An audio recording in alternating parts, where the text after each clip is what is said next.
Sébastien, tu es maire de Mandelieu. Quel est ton lien avec le plastique et pourquoi il y a tant à faire sur ce sujet ?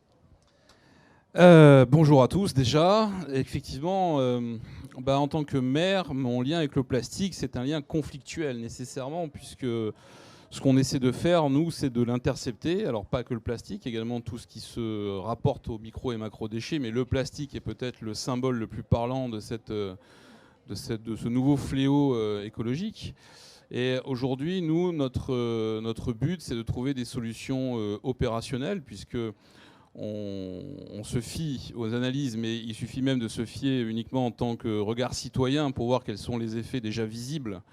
Et après, avec les études scientifiques, de voir quelles vont être les conséquences à court, moyen et long terme, notamment pour les générations à venir. Donc on essaie de faire évoluer à la fois les mentalités, et ça c'est dès les plus jeunes générations, jusqu'à après trouver des systèmes concrets qui sont parfois simples, parfois beaucoup plus compliqués à mettre en œuvre, pour essayer à la fois de supprimer la production, mais de les intercepter avant qu'ils atteignent l'océan. Et ça marche ? Ça marche très bien, parfois moins bien, et d'autres fois c'est très frustrant. On va creuser le sujet, merci. Comment est-ce que tu peux utiliser cette thématique du plastique pour aller plus loin dans ta commune, dans ta ville ? Écoutez, je pense que le plastique est en fait un peu le révélateur d'une société qui pendant 70 ans a adopté un mode de consommation et de production qui était de faire de la masse à moindre coût. Et qu'aujourd'hui, on essaie d'en revenir un petit peu à ce que faisaient nos grands-parents et arrière-grands-parents, c'est-à-dire les bouteilles en verre, les emballages dégradables en carton. Et c'est vrai que quelque part, ça traduit une société qui doit se réinventer complètement, tant sur ses outils de production que sur la gestion de son territoire, que sur ses infrastructures, et c'est quelque chose de très lourd. Parce que aujourd'hui, la pollution marine, donc du plastique, mais il n'y a pas que le plastique, il y a beaucoup d'autres choses. Ça incarne aussi les incivilités, ça incarne le manque d'infrastructures, ça incarne l'absence totale de prise de conscience dès que vous êtes loin du littoral. Et la mer a cette particularité de couvrir la pollution. Ce que vous ne supporteriez pas de voir dans un champ ou sur le bord d'une route qui serait jonché de débris ou de déchets et qui vous révolterait, la mer le cache. Et quelque part, on a toujours le sentiment que la mer est l'immaculée beauté propre et qu'en réalité, les fonds sont dans un état déjà très inquiétant, voire parfois catastrophique. Et ce qui est particulièrement préoccupant, c'est qu'on sait déjà aujourd'hui que la pollution existante va être très difficile à traiter, voire impossible. Et donc, faire évoluer les mentalités, c'est aussi changer de société, ce qui est très très difficile parce que vous devez changer les habitudes. Et c'est vrai que ce que le plastique incarne par ses effets, par le débat qu'il a amené aussi sur la place publique, ce qui est assez récent, c'est quelque chose qu'on n'abordait pas il y a une dizaine d'années, où des personnes se sentaient très seules quand elles le disaient et personne ne les écoutait. Aujourd'hui, et je pense moi surtout aux jeunes générations qui en ont conscience, c'est une réinvention du système humain, très clairement. Et c'est loin d'être gagné, parce qu'on est sur un monde qui a une population qui a quadruplé en l'espace d'une génération, de 50-60 ans.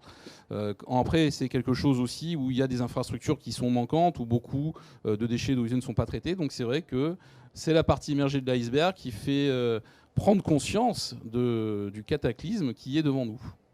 Le problème, et c'est un problème typiquement français, mais qui se retrouve un peu partout, c'est que la difficulté, c'est de passer de la théorie générale à l'application pratique. Et c'est en ça que la gestion du territoire est importante, c'est qu'il n'y a aucun territoire n'est identique à l'autre. C'est-à-dire que même ma commune n'a pas les mêmes difficultés que la commune voisine. Vous voyez, moi, ma commune, sur la pollution marine, elle est extrêmement complète. Pourquoi ? Parce qu'on a bien sûr la Méditerranée, on a aussi 2 cours d'eau qui drainent tout l'arrière-pays à chaque fois, c'est-à-dire tous les stérels et tout l'arrière-pays de Grasse. Donc non seulement on a notre population qui quadruple pendant l'été, mais on a aussi la gestion de tout ce qui est en arrière.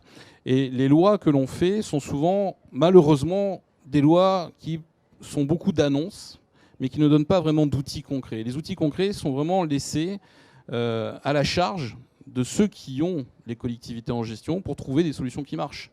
Et ça, c'est vraiment quelque chose qui se fait en discutant avec les inventeurs, avec les grands groupes, avec les scientifiques, naturellement, parce que il n'y a pas de solution miracle. Et c'est ce qu'on disait tout à l'heure. Donc les lois, oui, on s'en inspire pour faire évoluer les mentalités, pour dire par exemple dans tous les services, toutes les concessions, tous les restaurants qui sont en liaison avec la commune, que le plastique est interdit pour les pailles, etc. Mais ça reste limité. Ce n'est pas la loi qui fera le miracle demain, tout simplement parce que quand vous allez vouloir faire des infrastructures, non seulement la loi ne va pas vous aider, mais la loi au contraire va vous bloquer. Parce qu'à côté des lois sur l'environnement, où on a tous de super intentions, derrière vous avez des lois qui vous empêche de faire quasiment tout. Parce que vous allez toucher au cours d'eau, parce qu'il faut faire des enquêtes faune-flore, parce qu'il faut faire des enquêtes publiques, parce qu'il faut consulter 4 services de l'État, dont 3 sont déconcentrés, n'obéissent plus à personne. Donc vous avez des années de procédures, parfois pour mettre en place des choses qui vous feraient sourire. Vous voyez, parfois, pour faire ne serait-ce qu'une petite digue ou poser un filet, vous allez peut-être avoir 3 ans de procédure. Et vous n'êtes pas certain qu'à la fin, il n'y a pas le dernier service de l'État. Alors vous avez déjà l'accord des 9 premiers qui vont dire bah non, moi je ne suis pas d'accord, je veux une enquête complémentaire, ou tout simplement, ce n'est pas dans ma politique générale, donc vous ne le poserez pas. Donc aujourd'hui, c'est plutôt de déconcentration et de pragmatique dont on aurait besoin. Les grandes lois sont utiles, mais les grandes lois ne régleront rien seules, comme elles n'ont jamais rien réglé seules d'ailleurs par le passé.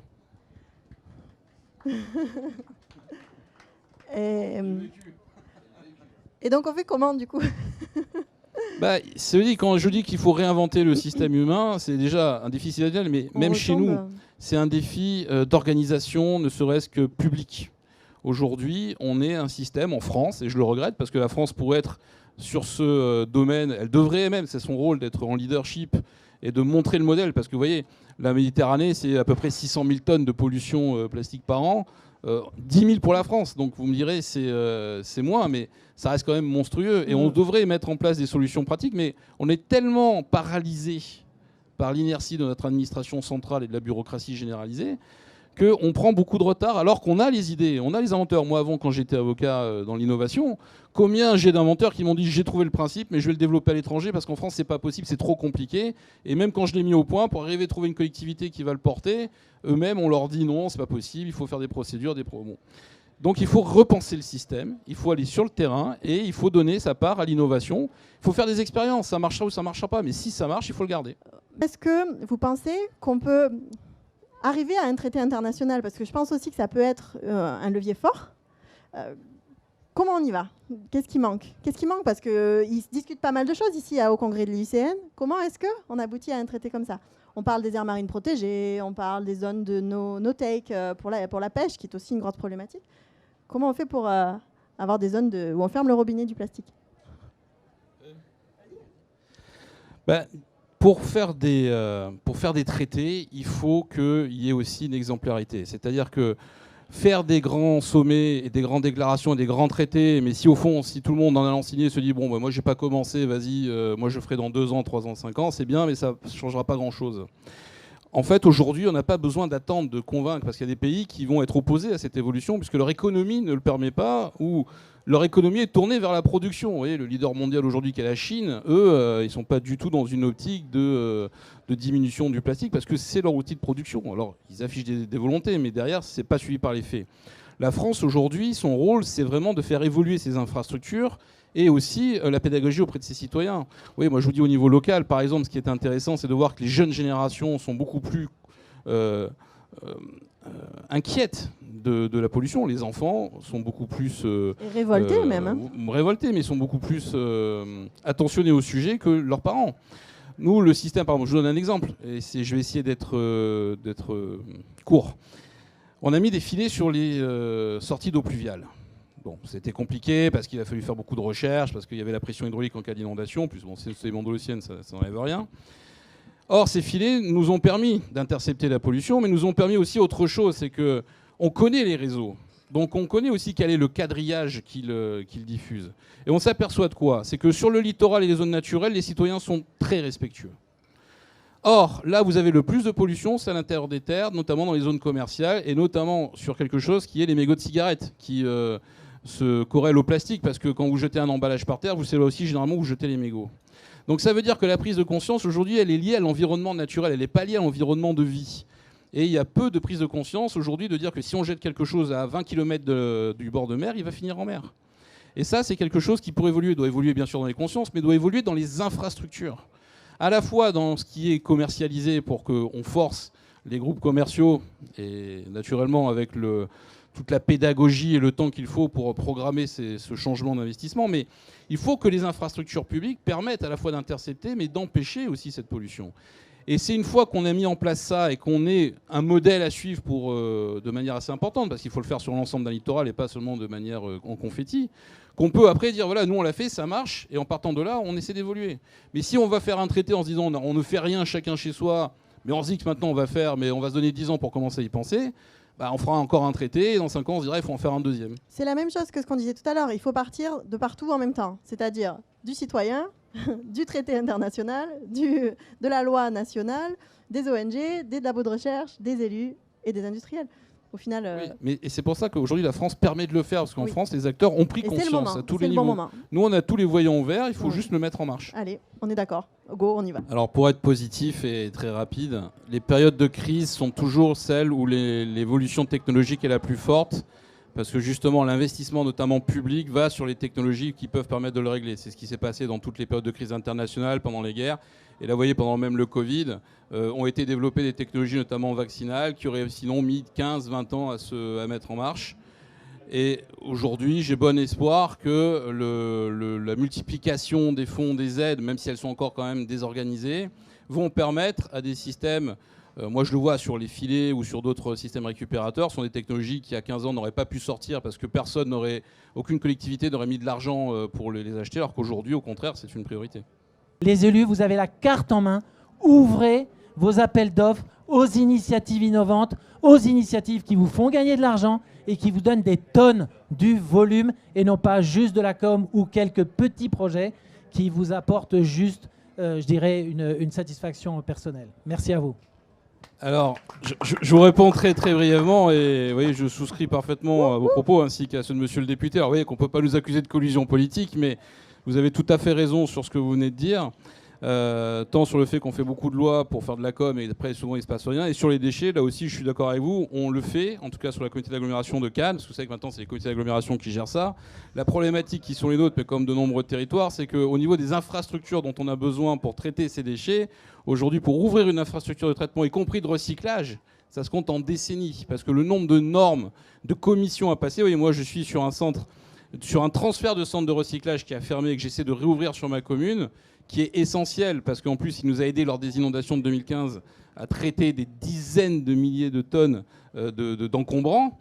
Eh bien, aujourd'hui, ça fait 6 ans qu'on est en procédure et on attend encore aujourd'hui l'avis des services centraux de l'État. Donc, je suis tout à fait d'accord avec vous là-dessus sur le fait qu'il faut qu'on avance et que c'est quelque chose qui maintenant fera partie de tous les appels d'offres. Mais entre le temps de ce qu'on peut faire et le temps de ce qu'on arrive à réaliser à cause de cette pesanteur de textes hyper précis qui parfois souvent se contredisent maintenant entre eux, malheureusement, ça se compte pas en mois, ça se compte même plus en années, bientôt ça se compte en décennies. Et moi c'est ça que je dénonce depuis longtemps, et je suis heureux de voir que même au niveau du Parlement, malheureusement, ça c'est peu suivi d'effet après dans le traitement dit bureaucratique, parce que l'État, l'administration se renforce elle-même chaque fois. Eh bien, on a de très bonnes intentions, on a de très bons moyens, mais au final, l'application est impossible parce que voilà, il faut aligner 50 planètes et le temps de les aligner, il y en a une autre qui a bougé. Mais je suis tout à fait d'accord avec vous sur le fait qu'aujourd'hui, demain, le traitement des déchets, tant sur sa revalorisation que sur son prix, permettra de réinjecter les fonds. Encore faut-il que les fonds qu'on va récupérer par là puissent être réinjectés dans les politiques de la ville, parce que comme on a les comités d'agglomération qui sont séparés et que maintenant on a des budgets annexes, vous savez qu'aujourd'hui, l'État et le contrôle du trésor public est extrêmement dur. Donc on ne peut même plus faire ce qu'on veut avec notre propre argent. Très rapidement, ça c'est aussi quelque chose que j'entends très souvent. Pourquoi ? C'est simplement parce que les citoyens voient parfois le bac du recyclable qui part dans la benne commune. En fait, ce qu'il faut savoir, c'est que quand les équipes interviennent et qu'elles ouvrent le recyclable, très souvent le recyclable est souillé par des déchets ménagers. Et quand c'est comme ça, le recyclable n'étant plus récupérable, il part dans le traitement normal. Et c'est vrai que quand les citoyens le voient, c'est désastreux en termes de com. On en parlait juste avant, vous voyez, c'était l'exemple que je donnais. Parce qu'après, vous avez des légendes urbaines qui font que c'est de l'affichage d'avoir 2 poubelles différentes et qu'en réalité, tout est jeté dans la même benne. Et après, naturellement, sur les réseaux sociaux, vous avez toujours quelqu'un qui a son cousin, son oncle ou son 3e voisin qui est un ingénieur du centre de recyclage et qui vous confirme que ça se passe comme ça. Alors qu'en réalité, c'est faux. Mais malheureusement, ce qui est désastreux, c'est de voir sur la voie publique une benne de recyclable, partir dans la benne normale. Mais ça, malheureusement, c'est quelque chose qui est lié au fait que si on met la benne souillée dans le camion, on perd le camion, quoi.